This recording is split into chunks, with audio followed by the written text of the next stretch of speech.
ఈ మధ్యాహ్న కాల సమయంలో కూడా మిమ్మల్ని స్థుతించడానికి, కనపరచడానికి మీరు ఇచ్చినటువంటి ఆదిత్యకే వందనాలు. హల్లెలూయా. కూర్చోవాలి, అక్కడ కూర్చో. హల్లెలూయా. స్తోత్రాలు, స్తోత్రాలు, స్తోత్రాలు. మహిమా స్వరూపుడైన యేసుక్రీస్తు నామమున మీ అందరికీ శుభామి వందనాలు. కూర్చోవాలి. హల్లెలూయా. స్తోత్రం, స్తోత్రం. మేలుతో నింపే దేవుడు, కరుణా రసము కలిగిన దేవుడు, దయా రసము కలిగిన దేవుడు, కరుణా కటాక్షము కలిగిన దేవుడు. ఈ లోకంలో ఎన్ని శ్రమలు, ఎన్ని బాధలు, ఎంత దుఃఖము, ఎంత అప్పు, ఎంత వేదన, ఎన్ని జబ్బులు, ఎన్ని అవమానాలు, ఎన్ని టెన్షన్స్ వచ్చినప్పటికీ దేవుడు మన పక్షాన వాద్యమాలేదు. శ్రమ లే మనుషులకు, విశ్వాసులకు భారములు, శ్రమలే మనుషులకు మహిమను తీసుకొస్తుంది. శ్రమ దేవునికి దగ్గరగా వెళ్ళటానికి మార్గము చూపుతుంది. శ్రమ లేకపోతే దేవుని దగ్గరికి ఎవరూ రారు. కష్టం లేకపోతే ఎవరూ రారు. కనుక శ్రమ దేవునికి దగ్గరగా తీసుకొస్తుంది. ఆ శ్రమలే హారాలుగా మారిపోతాయి. ఆ హారమే నీకు నాకు మహిమను తీసుకొస్తుంది. అదే జీవ కిరీటానికి దారి తీస్తుంది. హల్లెలూయా. దేవుడికి మహిమ కలుగును గాక. హల్లెలూయా. చూడండి, విశ్వాస జీవితంలో శ్రమలు విశ్వాసకి హారము లాంటివి. అవే ఆభరణములు. కనుక శ్రమలు మానవ జీవితంలో విస్తరిస్తున్నాయి అంటే అది నీకు హారాలే, అది ఆభరణాలు. ఒక్కొక్క శ్రమ ఒక్కొక్క ఆభరణం. నీవు వృద్ధుడవయ్యే కొద్దీ క్రైస్తవ జీవితంలో ఎన్ని ఆభరణాలు సంపాదించుకోవచ్చు. అది మహిమ కిరీటమును దేవుడు ఇవ్వగలుగుతాడు. చూడండి, రోమిలికి రాసిన పత్రిక 5వ అధ్యాయము 3వ వచనం.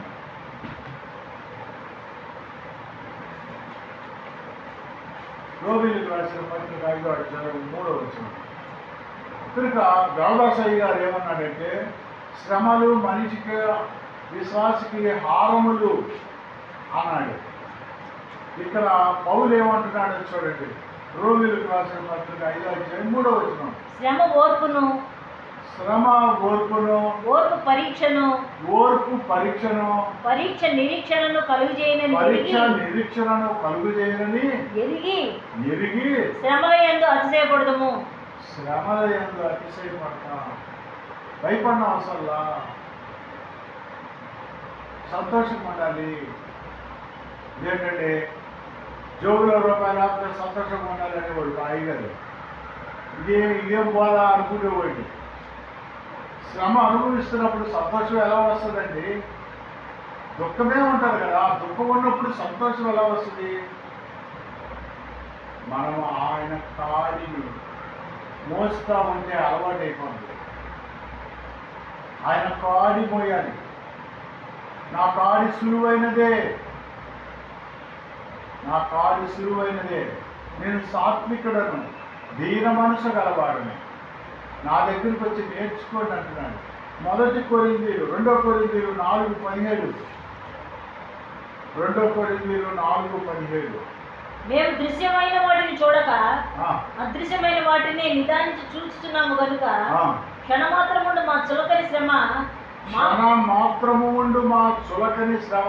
మా కొరకు అంతకంతకు ఎక్కువగా నిత్యమైన మహిమ భారములు కలుగజేయుచున్నది. ఏలయనగా దృశ్యమైనవి అనిత్యములు, అదృశ్యమైనవి నిత్యములు. అది దృశ్యమైనవి అనిత్యములు, అదృశ్యమైనవి నిత్యములు. కనబడేదే వేస్ట్, కనబడలేదు. అది ఎగ్జిస్టెన్స్లో లేనిది ఉన్నది, దానివల్ల ఉపయోగం లేదు. ఎగ్జిస్టెన్స్లో లేనిదే ఇప్పుడు మనకు దేవుడు కనబడతాడా? కనబడదు. అది నిత్యము, అదే శాశ్వత కాలం వరకు ఉంటుంది. అందుకే తోమాతో దేవుడు అంటాడు, చూసి నమ్మిన వారి కంటే చూడక నమ్మిన వారు ధన్యులు అంటారు. మొదటి పేతురు 1:7 చూడండి. శ్రమల గురించి ఎంత చక్కగా మనకంటే ముందు వెళ్ళిన భక్తులు, మనకంటే ముందు విశ్వాసులు వారి అనుభవాలను వారు లేఖనాల రూపంలో రాశారు. చూడండి, మొదటి పేతురు 1:7. ఇందువల్ల మీరు మిక్కులు ఆనందించుతున్నారు కానీ అవసరమును బట్టి నానా విధములైన శోధనల చేత ప్రస్తుతము కొంచెం కాలం మీకు దుఃఖం కలుగుతున్నది. నశించిపోవు సువర్ణము అగ్ని వలన శుద్ధపరచబడుతున్నది కదా. దానికంటే అమూల్యమైన మీ విశ్వాసము ఈ శోధనల చేత పరీక్షకు నిలిచినదై యేసుక్రీస్తు ప్రత్యక్షమైనప్పుడు మీకు మెప్పుయు మహిమయు ఘనతయు కలుగుటకు కారణమవును. చూసారా, ఒక రాయి ఉంది, ఆ కట్టుక రాయి. ఆ కట్టుక రాయిని శిల్పి చెక్కుతా ఉంటే బాధపడుతుంది, కానీ దానికి ఒక రూపం వస్తుంది. అదే రాయిని మనం కాలుస్తూ ఉంటే బంగారముగా మారుతుంది. అంటే దాని స్టేజ్ మారిపోతూ ఉంటుంది. దానికి శ్రమ పెరిగే కొద్దీ, అగ్నిలో కాల్చే కొద్దీ, కంసాలి వాడు అగ్నిలో కాల్చే కొద్దీ ఏమంటే అప్పుడు దాని యొక్క ఇది మారిపోతూ ఉంటుంది. చూడండి, యాకోబు 1:12.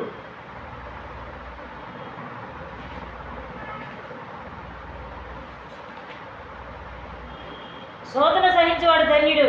శోధన సహించువాడు ధన్యుడు. అతడు శోధనకు నిలిచిన వాడై ప్రభు తన్ను ప్రేమించి వారికి వాగ్దానం చేసే జీవ కిరీటం పొందును. ఎప్పుడైతే నువ్వు శ్రమను అనుభవిస్తావో, శ్రమను సహిస్తావో, శోధనలు భరిస్తావో, అప్పుడు నీకు జీవ కిరీటం. అప్పుడు దేవుడు నీకు దగ్గర అవుతూ ఉంటాడు. అందుకే దేవుడు ఏమంటాడు తెలుసా? మత్తయి సువార్త 11:28 ప్రతి క్రైస్తవుడు, ప్రపంచంలో ఉన్న ప్రతి క్రైస్తవుడికి తెలిసిన వాక్యం ఇది. 11:28 మత్తయి సువార్త. ప్రయాసపడి భారం జల్లారా నా యొద్దకు రండి, నేను మీకు విశ్రాంతి కలిగించాను. ప్రయాసపడి భారం మోస్తున్న సమస్త జనులారా నా యొద్దకు రండి, నేను మీకు విశ్రాంతిని కలుగజేతును. నేను సాత్వికుడును, దీన మనసు గలవాడను కనుక మీ మీద నా కాడి ఎత్తుకుని నా యొద్దను నేర్చుకోండి, అప్పుడు మీ ప్రాణంలో విశ్రాంతి దొరుకును. మన ప్రాణాలకు విశ్రాంతి అప్పుడు. ఎలయంగా నా కాడి సులువుగాను నా భారం తేలిగ్గాను ఉన్నది. అది కదా ప్రభా, మాకు ఒక సూర్య కిరణాలు ఒక ఇంటి మీద పడతా ఉన్నాయి. సూర్య కిరణాలు ఒక ఇంటి మీద పడతా ఉన్నాయి. ఆ ఇంటి పైకప్పులో డాబా పైన ఒక ఆయన కూర్చొని ఉన్నాడు. మధ్యలో ఒక పెద్ద మేఘం వచ్చింది. మేఘం అడ్డు రాగానే ఇతను అనుకుంటున్నాడు ఇక సూర్యుడు లేడు అని అనుకుంటున్నాడు. అది నిజమా? ఇతను ఒక డాబా పైకి ఎక్కాడు, కూర్చున్నాడు. అక్కడ సూర్యరశ్మి పడతా ఉంది, పెద్ద మేఘం అడ్డు వచ్చింది. ఈ డాబా పైన కూర్చున్న వ్యక్తి ఏమనుకుంటాడంటే ఇక సూర్యుడు లేడు. అది నిజమా? కానే కాదు. ఆ మేఘం ఎంతసేపు ఉంటుందో అంతసేపు సూర్యుడు కనబడ్డు అంతే. ఆ మేఘం వెళ్ళిపోయాక మళ్ళీ సూర్యరశ్మి మన మీద పడతా ఉంటుంది, మన ఇంటి మీద, మన మీద. విశ్వాస జీవితం మీద కూడా కష్టం అనే మేఘము వచ్చినప్పుడు అది కొంతసేపే, అది కొంతకాలమే ఉంటుంది. ఆ కష్టం అనే మేఘము, దుఃఖం అనే మేఘము, అవమానం అనే మేఘము, జబ్బు అనే మేఘము తొలగిపోయినమ్మటే మనకు ఆరోగ్యం ఉంటుంది, మనకి స్వస్థత వస్తుంది. దేవుడు గొప్పగా ఈ మాట అర్థమయ్యేటట్టు చేస్తాడని నమ్ముతావున్నా. హల్లెలూయా, దేవుడికి మహిమ కలుగును గాక. సామెతలు 3:5. అయితే మానవుడు ఏం చేయాలి? మానవుడి శ్రమల నుంచి తట్టుకోవాలి అంటే, ఈ భారం నుంచి తట్టుకోవాలి అంటే సామెతలు 3:5. నీ స్వబుద్ధిని ఆధారం నీ చేసుకొని స్వబుద్ధితో ఆలోచన చేయదురా బాబు. చేసి కనుక ఆ, నీ పూర్ణ హృదయముతో నీ పూర్ణ హృదయముతో యెహోవా యందు నమ్మికించుము. యెహోవా యందు నమ్మిక ఉంచుము. నీ ప్రవర్తన అంతర్యందు ఆయన అధికారులను ఒప్పుకొనుము. నీ ప్రవర్తన అంతటి మీద ఆయన అధికారమును ఒప్పుకొనుము. అప్పుడు ఆయన నీ త్రోవలను సరళం ఆయన చేయును. అప్పుడు నీ త్రోవలను సరళం చేస్తాడు. అసలు మనం యేసు ప్రార్థన చేసేవాడు ఇళ్ళకి రా, వాడి దగ్గరికి వెళ్తే బాబు తీస్తాడు, యేసు గురించి చెప్తాడు, బైబిల్ గురించి చెప్తాడు, మనకెందుకు రా. ఒక ఆయన మా చుట్టూ ఒక ఆయన ఒక మాట అన్నాడు, వాళ్ళకి ఏదైనా సహాయం కావాలంటే మన ఇంటికి రావస్తే మనం చేద్దాం, కానీ మనం మట్టుగా ఇంటికి వెళ్ళేది లేదు అని తన భార్యతో చెప్పాడట. ఈ మాట దేవుడు అంటున్నాడు. దేవుడు అన్యాయస్తుడు కాదు. దేవుడు అన్యాయస్తుడు కాదు. దేవుడు వింటున్నాడు ఈ మాట కూడా. తన బిడ్డలకు అవమానం జరిగితే ఊరుకోడు. తన సమయంలో అపోస్తలుల కార్యం 1:7 వచనం, తన సమయములో కాలములు సమయములు యెహోవా వశము. తన సమయంలో తన పిల్లలను బ్లెస్ చేస్తాడు. అపోస్తలుల కార్యము 1:7. ఇంతసేపు ఆయన కాలముల సమయంలో తండ్రి తన స్వాధీనంలో ఉంచుకొని ఉన్నాడు. వాటిని తెలుసుకొనుట మీ పని కాదు. చాలా మంది అనుకుంటారు, నేను ఎప్పుడు ఆస్వాదించబడతా, నాకెప్పుడు పెళ్ళి అవుద్ది, నాకెప్పుడు పిల్లలు పడతారు, నాకెప్పుడు ఉద్యోగం వస్తుంది, నాకెప్పుడు వీసా వస్తుంది. ఆ సమయం తెలుసుకోవటం, యేసు ప్రభు ఎప్పుడు వస్తాడు, ఏ సంవత్సరంలో వస్తాడు. కాలము సమయములు యెహోవా వశములు. అది తెలుసుకోరుట నీ పని కాదు. అసలు నువ్వు అడగకూడదు దేవుణ్ణి. Because he is the almighty. ఈ లోకంలో 4 రాళ్ళు సంపాదించి 4 డబ్బులు సంపాదించి వాళ్ళు గర్వంతో మాట్లాడవచ్చు. మా ఇంటికి వస్తే మేము సహాయం చేస్తాం. మనం వాళ్ళ ఇంటికి వెళ్ళేది లేదు. వాడలు బళ్ళు అవుతాయి, బళ్ళు వాళ్ళు అవుతాయి. అందరూ బ్రతికే ఉంటాము, అందరూ చూస్తాము. అందరూ కరోనాలో చనిపోవలసింది బ్రతికే ఉన్నాము, అందరూ బతికే ఉన్నాము. అందరికీ ఆయుష్ పెంచుతాడు, అందరూ చూస్తూ ఉంటారు. వేసుకొని పిలుచుకున్న దేవుడు సజీవుడైన దేవుడు, నమ్మకమైన దేవుడు, యథార్థమైన దేవుడు, మాట తప్పని దేవుడు. ఒకానొక దినమున ఆయన నమ్ముకున్న వారందరూ కూడా అత్యధికమైన స్థితిలో ఉంచే గొప్ప మహాదేవుడు, దయారసము కలిగిన దేవుడు, కరుణా కటాక్షములు కలిగిన దేవుడు. అన్యుల ముందు ఎవరైతే అవమానపరిచారో, ఎవరైతే ఎద్దేవా చేశారో వారి ముందు నిన్ను ఉన్నతమైన స్థితికి ఆశీర్వదిస్తాడు. నీ శత్రువులను నిన్ను అవమానించేవాడు చచ్చిపోవాలని కోరుకోకూడదు. పైనుంచి అగ్ని వచ్చి వాడు కాలిపోవాలని కోరుకోకూడదు. వాళ్ళు చూస్తుండగా మనం అభివృద్ధి చెందాలి. అది మన దేవుని నీతి.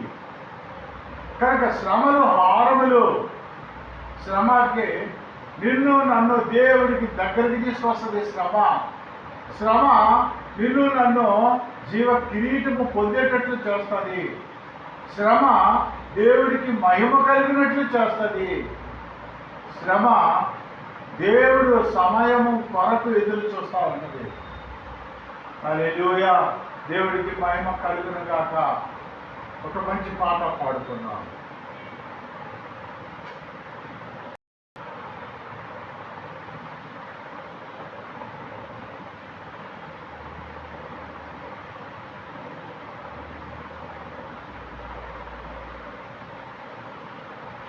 ఎన్ని తలచినా ఏది అడిగినా జరిగేది నీ చిత్తమే ప్రభువా, జరిగేది నీ చిత్తమే.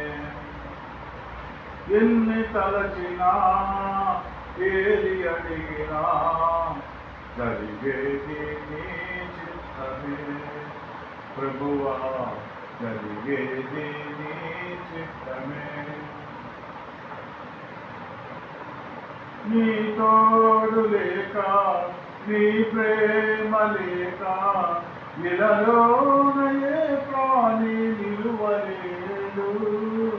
నీ తోడు లేక, నీ ప్రేమ లేక, ఇలలోనయే ప్రాణి నిలువలేడు.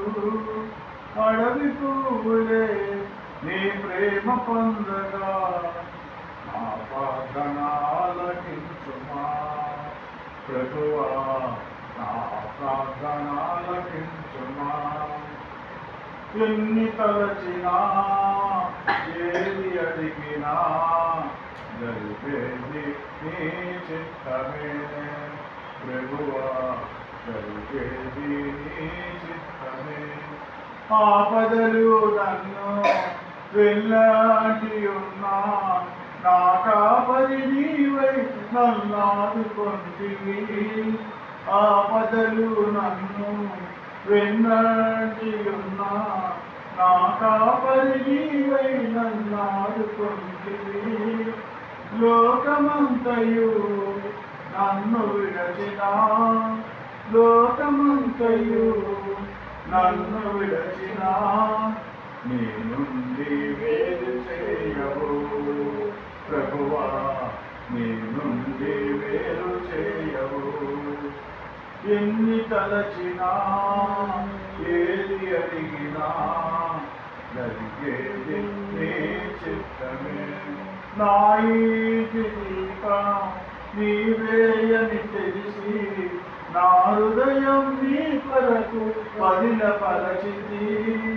నా ఇంటి దీపం నీవేయని తెలిసి, నా హృదయం నీ కొరకు పదిలపరచితి. ఆరిపోయిన నా వెలుగు దీపము, వెలిగించుము నీ ప్రేమతో ప్రభువా, వెలిగించుము నీ ప్రేమతో. ఎన్ని తలచినా, ఏది అడిగినా, జరిగేది నీ చిత్తమే ప్రభువా, జరిగేది. మహోన్నతుడ, సర్వోన్నతుడ, నా ప్రాణప్రియుడ, శ్రమ నేను నన్ను దేవుడి దగ్గరికి తీసుకొస్తుందని మీరు మాట్లాడే విధానంకే, వాక్యమునకే వందనాలు, స్తోత్రములు. మా కుటుంబాన్ని దీవించండి. మా కుమారుడు కోడలు బహుదూర ప్రాంతంలో ఉన్నారు. వారి తల్లిదండ్రులని నాయన ఎంతగానో ప్రేమించి హాస్పిటల్ నుంచి ఇంటికి తీసుకొచ్చారు. మా ప్రాంతాన్ని త్రోసివేయగా అమెరికాలో ఉన్న నా కుమార్తెకి ఆరోగ్యం ఇచ్చి, ఆయన సంతోషంలో సమాధానం ఇచ్చి ఎంతటి కంప్లీట్ అవుతూ కృప దయచేసిన తండ్రి వందనములు. వివాహం చేయమని వేడుకుంటున్నాను, ఉద్యోగం దయచేయమని వేడుకుంటున్నాను. నా తల్లికి 2 కళ్ళు కనబడినట్లు చేయండి, నాకు 2 కళ్ళు కనబడినట్లు చేయండి. నా భార్యకి ఆరోగ్యము దయచేయండి, మీ రెక్కల కింద ఆరోగ్యము దయచేయండి. ప్రభా, మా కుటుంబాన్ని మీ పాదాలు, బంధువులు, మిత్రులు, స్నేహితులు ఎవరు ఏ బాధలో ఉన్నారు, స్వస్థతలు, ఆరోగ్యము, సంతోషము, సమాధానం, రక్త సంతులను బ్లెస్ చేయండి. సమస్తము మీ ఆరోగ్యం. ఈ అపార్ట్మెంట్లో ఉన్న వారికి సమాధానం కరువైపోయింది. వారిని కాపాడండి. మీ పాదాలు పట్టుకుంటూ వేడుకుంటున్నాను కదా. ఆమేన్. పరలోక రాజ్యం నాకు తెలియదు, మీ నామ పరిశుద్ధంగా అది నా నిర్బంధ ఐక్యమైన ప్రాంతం ప్రకారం రాజ్యము శక్తిమయమ నిరంతరమైన తండ్రి. ఆమేన్.